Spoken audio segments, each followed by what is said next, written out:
3 ans Et après ça son commence dernier album, Pascal avec Obispo la voix d'Yves prépare son Calvi. retour. Le chanteur publiera cet automne un album tout à fait Qui singulier. nous parle de Steven Pascal Bellery, Obispo. bonjour à tous. Alors, Avec Pascal Steven Obispo a Bellery. enregistré une collection de chansons initialement composées sur mesure pour France Gall. Pour Oui, France des Gall. morceaux retrouvés un petit peu par hasard au fin fond d'un disque dur. Et le reste, vous le saurez en écoutant RTL. Mais nous, on se branche directement sur France Musique avec Gustavo Dudamel qui dirige, allez, Tchaïkovski, Casse-Noisette, pour nous accompagner. Et le reste de la grille de programme, puisque vous savez que c'était la rentrée sur France Musique et sur d'autres médias.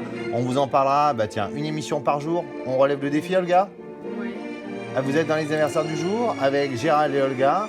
Et c'était formidable ce que Yves Calvi avait nous raconté avec Steven Bellery sur ce disque incroyable qu'on attend avec Pascal Obispo cet automne, c'est-à-dire des inédits qui avaient été créés pour France Gall, qui avaient de tenir, quoi qu'il en soit, décidé de ne pas chanter autre chose que Michel Berger et de prendre sa retraite.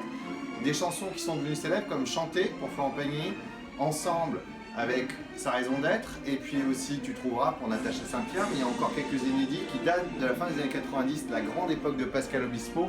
On attend avec impatience de les retrouver. Yves Calvi dans les anniversaires du jour, des anniversaires historiques, le grand peintre David, plus près de nous, le regretté Alain Ray, linguiste de Robert, Roger Pierre, Théophile Gautier, vous savez, c'est le dédicataire des Fleurs du Mal de Charles Baudelaire, Mary Shelley, également Warren Buffett, plus près de nous, Jean-Claude Killy, deux grands dessinateurs, Robert Crumb et Jacques Tardy, et puis Benoît Delépine, la bande des Guignols, Valérie Benaïm ou Laurent Delahousse, présentateur de France 2, et Cameron Diaz, qui nous manque bien, Camilla Lackberg ou Mustapha El Atrassi. Allez, tiens, c'était donc, vous avez compris, chez Aurélie Moreau, un classique enthousiasmant, Gustavo Dudamel. De ce moment où on se retrouve sur le plateau, à tout de suite.